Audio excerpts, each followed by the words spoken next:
এখন চলে যাচ্ছি ভোটারের ইশতেহারে। ব্রাহ্মণবাড়িয়া থেকে যুক্ত হচ্ছেন তৌহিদুল তারেক।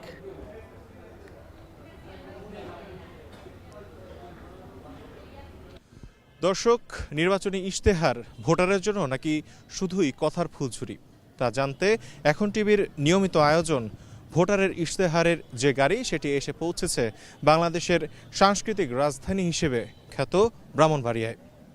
পুরো অনুষ্ঠান জুড়ে সঙ্গে থাকবো আমি তৌহিদুল তারেক।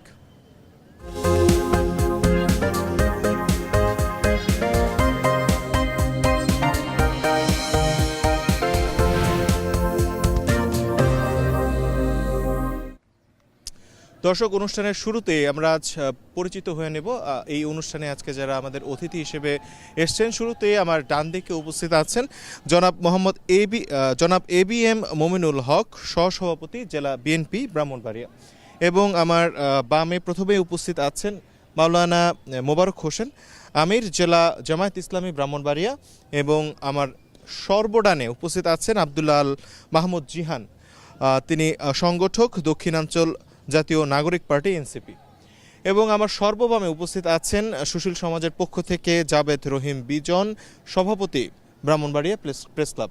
আপনাদের সকলকে স্বাগত জানাচ্ছি। দর্শক, শুরুতেই যদি একটু আপনার কাছে আসি জনাব মমিনুল হক, ব্রাহ্মণবাড়িয়া যে শহরটি রয়েছে বা পুরো যে জেলাটা, আপনারা দলীয় জায়গা থেকে এখানকার যে ভোটাররা রয়েছেন সেই ভোটারদের কাছে কি প্রতিশ্রুতি নিয়ে যাচ্ছেন, শুরুতে যদি সংক্ষেপে আমাদের একটু বলেন।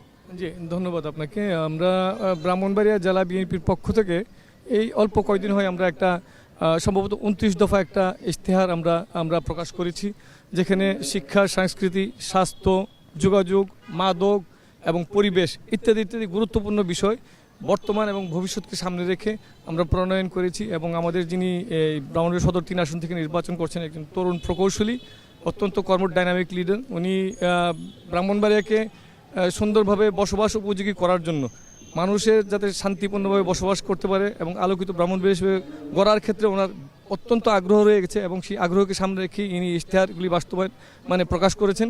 এবং এই প্রকাশ এবং বাস্তবায়নের ক্ষেত্রে আমি মনে করি যে উনি নির্বাচিত যদি হয়ে আসেন আল্লাহর মেহেরবানিতে, তাহলে উনি বলিষ্ঠ ভূমিকা রাখবেন। আপনার কাছে আরেকটি ছোট্ট একটি প্রশ্ন থাকবে যে এখানকার যে স্থানীয়রা রয়েছেন তাদের সাথে কথা বলে তাদের যে অভিযোগগুলো কিছুটা আমরা জানতে পেরেছি, যে এখানে এই খাল থেকে শুরু করে বিভিন্ন জায়গায় আপনাদের মতো কিছু বড় রাজনৈতিক দলের আশ্রয়ে তারা দখলদারিত্ব করছে। এই অভিযোগগুলোকে আপনাদের কাছে পৌঁছেছে কিনা? Amrapali fruit syrup, real magic in every drop. আপনি ব্রাহ্মণবাড়িয়া যে খাল, শহরের উপরে খালের কথা বলছেন না, আমরা তো বিগত সরকারের সময় সম্পূর্ণ এই পতিত ফ্যাসিস্ট সরকারের, আমি নাম উল্লেখ করতে চাই না, এখানে প্রেস ক্লাবের সভাপতি এবং সুধীজনরা আছেন, সম্পূর্ণভাবে আওয়ামী লীগের দখলে ছিল এবং প্রশাসন একটি পর্যায়ে সেই দখল উচ্ছেদ করেছিল। আবারও এই আওয়ামী লীগ সরকার পতনের আগ মুহূর্তে তারা আবার দখল করেছিল। আমি এখানে চ্যালেঞ্জ দিয়ে বলতে পারি, আপনি এই যে শহরের যে খালটির কথা উল্লেখ করেছেন, আপনি আমার সাথে সকলকে নিয়ে যেতে পারেন, শুরু থেকে শেষ পর্যন্ত আপনি হেঁটে যাবেন, একটি কোথাও বাংলাদেশ জাতীয়তাবাদী দলের কোনো নেতা কর্মী, সমর্থক, শুভাকাঙ্ক্ষীরা দখল করে রেখেছে এই প্রমাণ দেখাতে পারবেন না। আমি চ্যালেঞ্জ করলাম। অসংখ্য ধন্যবাদ আপনাকে। আবার আপনার কাছে ফিরবো আমরা। আমি এখন আমার বাম দিকে উপস্থিত রয়েছেন জনাব মোবারক হোসেন। আপনার কাছে জানতে চাইবো যে এই নির্বাচনটা একটি বিশেষ নির্বাচন হতে যাচ্ছে আপনাদের জন্য।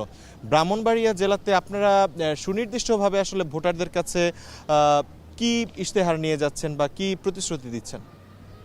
ধন্যবাদ। এখন টেলিভিশনের দর্শক শ্রোতা যারা শুনছেন, দেখছেন, সবাইকে আমার পক্ষ থেকে বাংলাদেশ আন্তরিক অভিনন্দন এবং শুভেচ্ছা জানাচ্ছি।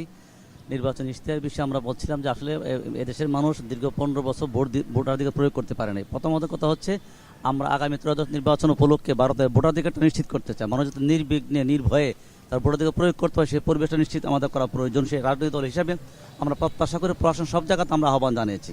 আর নির্বাচনে ইশতেহার বলতে যেন বোঝাচ্ছি যে বাংলাদেশ স্বাধীনতা হয়েছে প্রায় 54 বছর হলো। 54 বছর একটি দেশ যত উন্নত হওয়ার কথা ছিল, যারাই সরকার চালিয়েছেন, ক্ষমতা বসে, যারা কাঙ্ক্ষিত উন্নয়ন তারা করতে পারে না, ব্যর্থ হয়েছেন। আর ব্রাহ্মণবাড়িয়া সীমান্তবর্তী এলাকা হওয়ার কারণে 3টি উপজেলা সীমান্তবর্তী উপজেলা, সেখানে মাদকের ব্যাপক ছয়লাভ। আমরা যদি সরকার আসতে পারে তাহলে আমরা অবশ্যই ঘোষণা দিচ্ছি মাদককে নির্মূল করা হবে। বাংলাদেশ সরকার প্রয়োজন। সবচেয়ে বড় বিষয় হচ্ছে এখন দুর্নীতি। সমাজের সকল স্তর দুর্নীতি নাই, এমন কোনো সেক্টর নেই, ঘুষ লেনদেন সব কিছু হচ্ছে। আমরা যদি সরকার আসতে পারে ইনসাফপূর্ণ রাষ্ট্র কায়েম করা হবে, যার মাধ্যমে সমাজের সকল স্তর দুর্নীতি নির্মূল করা হবে। অবকাঠামোটা তো ন্যাচারাল বিষয়, অবকাঠামো যেগুলো আমাদের বাকি আছে সেগুলো এখানে একটা মেডিকেল কলেজ হওয়া খুবই একটা দাবি ইতিমধ্যে প্রসেসিং আছে, একটা বিশ্ববিদ্যালয় হওয়া প্রয়োজন এবং এখানে স্বাস্থ্যসেবা অনেকটা নিম্নমানের, সেগুলো ডেভেলপ করার আমরা ভূমিকা রাখছি। এরপরে রুট যোগাযোগ ব্যবস্থাটা তো বলতে গেলে নেই বললেই চলে, যে অবস্থা ব্রাহ্মণবাড়িয়া থেকে ঢাকাতে যোগাযোগ করে পথে রেল যোগাযোগটা অত্যন্ত দুর্বিষহ একটা, অথচ কম সময় আসা যাওয়া করা যায়। রেলের সার্ভিস কীভাবে ডেভেলপ করা যায় সেগুলো আমরা খেয়াল করুন। আরও বিভিন্ন মেগা পরিকল্পনা হাতে নেওয়া হবে এবং ইন্ডাস্ট্রির জোন করা যায় কিনা ব্রাহ্মণবাড়িয়াতে আমরা সেগুলো পরিকল্পনা নিচ্ছি। ইনশাআল্লাহ যদি আমরা রাষ্ট্রের মধ্যে আসতে পারি, জনগণের কাঙ্ক্ষিত মানে উন্নয়ন যা মানুষ চাচ্ছে পুরোপুরি আমাদের কাছে সম্পূর্ণ একটু যদি একটা প্রশ্ন করে ছোট্ট করে উত্তর দেবেন 10 সেকেন্ডে, সেটা হচ্ছে আপনারা কি মনে করেন যে বিএনপি যতটুকু তৃণমূলে এই এলাকাতে পৌঁছাতে পেরেছে মানুষের কাছে, জামাত ইসলামী ততটুকু পৌঁছাতে পেরেছে কিনা? হ্যাঁ, আলহামদুলিল্লাহ আমরা মোটামুটি আমাদের সাংগঠনিক তৃণমূলে ব্যাপক বিস্তৃত রয়েছে, আমরা জনগণের কাছে আমাদের বিভিন্ন বক্তব্য পৌঁছতে সক্ষম হয়েছি। ওকে, অসংখ্য ধন্যবাদ আপনাকে। আমি চলে যাব আমার সর্বডানে জনাব আব্দুল্লাহ আল মাহমুদ জিহান, এনসিপির দায়িত্বে আছেন আপনি এই অঞ্চলে। একটু যদি বলেন যে আপনারা তো জোটবদ্ধভাবে নির্বাচন করছেন, এই আসনেও কিন্তু আপনাদের একজন প্রতিনিধি আছেন, মাঠে নির্বাচনী প্রচারণায় আসলে জোটগতভাবে কোনো সহযোগিতাগুলো আপনারা পর্যাপ্ত পাচ্ছেন কিনা? ধন্যবাদ আপনাকে। আমরা 11টি দল নিয়ে যেই জোট করেছি আপনারা জানেন, তো সেই জোটগতভাবে আমরা মোটামুটি সহযোগিতা আমাদের জোট যেই সঙ্গী আছে তাদের কাছ থেকে আমরা পাচ্ছি। আর আরও কিছু বিষয় আছে এখানে, আমাদের নিজেদের যেই এনসিপির যেই কর্মী সমর্থক আছে তাদেরকে নিয়ে আমরাও আমাদের কাজটুকু ঠিকভাবে চালিয়ে যাচ্ছি। প্রত্যন্ত অঞ্চলের থেকে শুরু করে আমাদের সামর্থ্য অনুযায়ী যতটুকু করা যাচ্ছে আমরা আমাদের জায়গা থেকে চেষ্টা করে যাচ্ছি। আচ্ছা, আপনি কি মনে করেন যে এই আসন থেকে আসলে এনসিপির যিনি দাঁড়িয়েছেন তিনি বের হয়ে আসতে পারবেন জয়ী হিসেবে? আমরা আমাদের জায়গা থেকে আশাবাদী, কারণ আপনারা জানেন যে তরুণ যারা হচ্ছে তরুণ রাজনীতিবিদ হিসাবে প্রত্যেক মানুষের চাহিদা আছে তরুণদের প্রতি। সেই চাহিদা থেকে আমরা আশা করি তরুণ রাজনীতিবিদ হিসাবে আমাদের যিনি ব্রাহ্মণবাড়িয়াতে 2টা আসনে এনসিপি সমর্থিত 2 জন প্রার্থী আছেন তাদেরকে নির্বাচিত করবে সাধারণ জনগণ এই ব্রাহ্মণবাড়িয়া অঞ্চলে। সেটা অসংখ্য ধন্যবাদ আপনাকে। এই মুহূর্তে আমরা চলে যাব আমাদের সর্ববামে যিনি আছেন আমাদের আজকের অতিথি জনাব জাবেদ রহিম বিজন। আপনার কাছে একটু সুনির্দিষ্টভাবে জানতে চাইবো, আমাদের অতিথিদের কাছ থেকে কিছু সমস্যার কথা উঠে এসেছে, মাদক, যাতায়াত ব্যবস্থা সহ অবকাঠামোগত উন্নয়নের কথা। আপনি যদি একটু সুনির্দিষ্টভাবে বলেন যে ব্রাহ্মণবাড়িয়া আসলে কোন কোন জায়গাগুলোতে পিছিয়ে আছে এবং রাজনীতিবিদরা যে প্রার্থীরা রয়েছে তারা আসলে সেই মূল যে প্রতিশ্রুতিগুলো দিচ্ছে সেখানে তা প্রতিফলিত হচ্ছে কিনা? ধন্যবাদ উপস্থাপক এবং আজকে এখন টিভির এই আয়োজনে যারা জড়িত আছেন আমি সবাইকে ধন্যবাদ জানাচ্ছি। আসলে ব্রাহ্মণবাড়িয়ার আপনার যে ভোটের মাঠে যারা প্রতিশ্রুতি দিচ্ছেন, যে প্রতিশ্রুতিগুলির কথা উঠে আসছে সেগুলি কিন্তু যুক্তিযুক্ত। আপনি যদি বলি যে ব্রাহ্মণবাড়িয়ায় একটি সরকারি মেডিকেল কলেজ নেই এবং ব্রাহ্মণবাড়িয়া একটি পাবলিক বিশ্ববিদ্যালয় নেই, সেটি কিন্তু অনেক দিনের দাবি। এই দাবিগুলি কিন্তু বিগত সময়ে এখানে পূরণ হয়নি। এবং আপনি যদি যে ইতিপূর্বে আমাদের জেলা জামায়াত ইসলামের যিনি আমির মোবারক হোসেন সাহেব বলেছেন যে ট্রেনের কথা, ব্রাহ্মণবাড়িয়া কিন্তু ঢাকা ব্রাহ্মণবাড়িয়া কিন্তু দেশের একটি মানে যোগাযোগ ব্যবস্থার ক্ষেত্রে অনেক যাত্রী হয় এখানে আমি ট্রেনের পথে যদি বলি, তো সেই তুলনায় কিন্তু ব্রাহ্মণবাড়িয়ার যাত্রীদের জন্য কোনো রকম সুযোগ সুবিধা নেই এখানে। এবং আপনি এবং যোগাযোগ ব্যবস্থা আপনি এই যে বাঞ্ছারামপুর এবং 2500-এর মধ্যে একটি সেতু হওয়ার কথা ছিল, সেটি হয়নি। এবং বাঞ্ছারামপুর থেকে নবীনগর পর্যন্ত যে সড়ক যোগাযোগ আছে সেটিও কিন্তু স্থাপিত হয়নি, যদিও অনেক আগে সেটির হয়েছে, টেন্ডার হয়েছে, সেই কাজটি কিন্তু হয়নি। এদিক দিয়ে আমরা আসলে যোগাযোগ ব্যবস্থার দিক দিয়ে আমরা অনেক পিছিয়ে আছি ব্রাহ্মণবাড়িয়া আমরা মনে করবো। এবং এই যে 4 লেনের কাজ হচ্ছে ঢাকা আশুগঞ্জ থেকে আখাউড়া পর্যন্ত, সেই 4 লেনের কাজের জন্য কিন্তু ব্রাহ্মণবাড়িয়ার মানুষ দীর্ঘ মানে 4-5 বছর ধরে ভোগান্তির মধ্যে রয়েছেন। এই কাজ যদি বলেন যে প্রার্থীরা কি সেই বিষয়গুলো নিয়ে আসছেন কিনা তাদের প্রতিশ্রুতিতে? 10 সেকেন্ডে। হ্যাঁ, অবশ্যই প্রার্থীরা স্থানীয় যে সমস্যাগুলি আছে, আমি যদি বলি প্রত্যেক আসনেই কিন্তু এখন ভোটার অনেক সচেতন। তারা চাচ্ছেন যে তাদের এলাকার যে বড় সমস্যাগুলি আছে সেগুলি চিহ্নিত করে কিন্তু প্রার্থীদের কাছ থেকে সেই প্রতিশ্রুতি আদায় করার চেষ্টা করছেন। জনাব বিজন, আমরা আবার ফিরবো আপনার কাছে। অনুষ্ঠানের এই মুহূর্তে আমরা একটি বিরতিতে যাচ্ছি, ফিরছি একটু পরেই।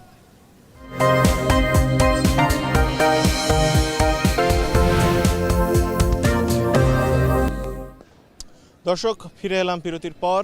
অনুষ্ঠানের এই মুহূর্তে আমরা চলে যাব মূল পর্বে, যেখানে মূলত আমরা ব্রাহ্মণবাড়িয়াবাসীর পক্ষ থেকে কোনো প্রশ্ন যদি থাকে এবং তাদের মতামত সেটি নেওয়ার প্রশ্ন করবো। আপনাদের মধ্যে যদি কারো প্রশ্ন থাকে যে একটু যদি দাঁড়িয়ে বলেন যে আমাদের যে অতিথিরা রয়েছে তাদের কাছে কোনো প্রশ্ন আছে কিনা বা কোনো মতামত ছোট্ট করে যদি একটু যে প্রশ্ন তো দুইজনের কাছেই। আমি ব্রাহ্মণবাড়িয়া জেলা জামায়াত ইসলামী আমির সাহেবের কাছে প্রশ্ন করতে যাচ্ছি গ্যাস সংক্রান্ত বিষয়ে। ব্রাহ্মণবাড়িয়ায় গ্যাস উৎপাদন হয়, কিন্তু আমরা ব্রাহ্মণবাড়িয়াবাসী গ্যাস থেকে বঞ্চিত। গ্যাসের ন্যায্য অধিকার, ন্যায্য হিস্সা কীভাবে আমরা পাবো এ বিষয়ে প্রশ্ন করতেছি। এক নম্বর মোহন ভাইয়ের কাছে একটা প্রশ্ন করতেছি। মোহন ভাইয়ের কাছে শ্রদ্ধা বড় ভাই আমাদের মোহন ভাইয়ের কাছে প্রশ্ন, সন্ত্রাস দুর্নীতি চাঁদাবাজ মুক্ত দখলদার মুক্ত ব্রাহ্মণবাড়িয়া গঠন করার জন্য, নিরাপদ বসবাসযোগ্য ব্রাহ্মণবাড়িয়া গঠন করার জন্য কী ধরনের পরিকল্পনা মোহন ভাইরা নিয়েছেন এটা আমরা জানতে চাই। প্রশ্নটা আমরা পেয়েছি, অসংখ্য ধন্যবাদ আপনাকে। যদি একটু প্রশ্ন আর কেউ যদি প্রশ্ন করতে চান, জি একটু যদি বলেন যে আপনি তো একজন তরুণ সমাজের সদস্য, আপনার কোনো প্রশ্ন আছে কিনা? দেখুন, বর্তমান তরুণ প্রজন্ম হচ্ছে রাজনীতি সচেতন প্রজন্ম। তো সেক্ষেত্রে দেখা যায় আমরা যখন বিভিন্ন সময়ে বিভিন্ন এখানে একাধিক রাজনৈতিক দলের প্রতিনিধিরা উপস্থিত আছেন, আমরা যখন বিভিন্ন রাজনৈতিক দলের বিষয়গুলো নিয়ে গঠনমূলক আলোচনা সমালোচনা করি, তখন দেখা যায় তাদেরই একটা অংশ, নেতা কর্মী বলেন, তাদের শুভাকাঙ্ক্ষীরা বলেন, তাদের দ্বারা হচ্ছে অনলাইনে অফলাইনে একটা হেনস্থার শিকার হচ্ছে তরুণ প্রজন্মের মানুষরা। আর নির্বাচন পূর্ববর্তী সময়ে যদি এই অবস্থা হয়, নির্বাচন পরবর্তী সময়ে তারা ক্ষমতায় গেলে এই বিষয়গুলোর ক্ষেত্রে তাদের অবস্থানটা কি হবে এবং সেই বিষয়টা যদি ওনারা ক্লিয়ার করতো। এই তরুণ প্রজন্মের, আমাদের বর্তমান যে তরুণ প্রজন্মের যে আছে, এই বিভিন্ন রাজনৈতিক দলগুলোর যখন তারা গঠনমূলক বিভিন্ন বিষয় নিয়ে আলোচনা সমালোচনা করছে, সেগুলোর ক্ষেত্রে রাজনৈতিক দলগুলোর মনে করেন নেতা কর্মী বলেন, শুভাকাঙ্ক্ষী বলেন, তাদের দ্বারা আমরা পেয়েছি। আমরা একটু এই পাশে চলে যাব, এখান থেকে যদি কেউ প্রশ্ন করতে চান আপনাদের। জি ভাই, আপনি যদি একটু বলেন যে আপনার কোনো প্রশ্ন বা মতামত আছে। ধন্যবাদ এখন টিভিকে আমাকে প্রশ্ন করার সুযোগ দেওয়ার জন্য। আমার প্রশ্ন জেলা বিএনপি সহসভাপতি মোমিন ভাইয়ের কাছে। ব্রাহ্মণবাড়িয়াবাসীর উনি শিক্ষা, স্বাস্থ্য, সংস্কৃতি সব কিছুর ইশতেহারের কথা বললেন, কিন্তু ব্রাহ্মণবাড়িয়াবাসীর দীর্ঘদিনের একটা দুর্ভোগ হচ্ছে পাসপোর্ট অফিসে দালালি, চিকিৎসা ক্ষেত্রে দালালি, তারপরে আপনার পুলিশ ক্লিয়ারেন্স করতে গেলে দালালি। এই জনগণের এই ভোগান্তি থেকে ব্রাহ্মণবাড়িয়াবাসী কবে নির্মূল পাবে সেই সম্পর্কে যদি কিছু বলতো তাহলে ব্রাহ্মণবাড়িয়াবাসী অনেক উপকৃত হতো। জি ভাই, একটু যদি বলেন যে আপনার প্রশ্নের জায়গা ঠিক বা মতামত আছে। আমার প্রশ্নের জায়গাটা হচ্ছে যে প্রতিশ্রুতি নির্বাচনের বেলায় সকলে যে প্রতিশ্রুতিগুলো, যে এগুলো কি কথার ফুলঝুরি নাকি এগুলোর বাস্তবায়নের যে বাস্তব ভিত্তিক পরিকল্পনা, এই বিষয়টা কি আছে? একটা গুরুত্বপূর্ণ বিষয় আমি উল্লেখ করতে চাই যে আপনারা দেখছেন যে বাংলাদেশের যে বর্তমান প্রেক্ষাপট, সেই প্রেক্ষাপটে আমাদের দেশের নিরাপত্তার সঙ্গে আখাউড়া এবং কসবার যে বেল্ট, বারবার বলা হচ্ছে যে এটা একটা সীমান্ত এবং চিকেন নেকের প্রশ্ন আসছে। এখানে নিরাপত্তার স্বার্থে এখানে কোনো যে সেনানিবাস করার কোনো পরিকল্পনা প্রার্থীদের আছে কিনা? প্রশ্নটা আমরা পেয়েছি, অসংখ্য ধন্যবাদ আপনাকে। দর্শক, এই মুহূর্তে আমরা আসলে আমাদের অতিথিদের কাছ থেকে সেই প্রশ্নগুলোর উত্তর জানার চেষ্টা করব। বেশ কিছু প্রশ্ন এসেছে, যিনি বিএনপির প্রতিনিধিত্ব করছেন এখানে জনাব মমিনুল হক।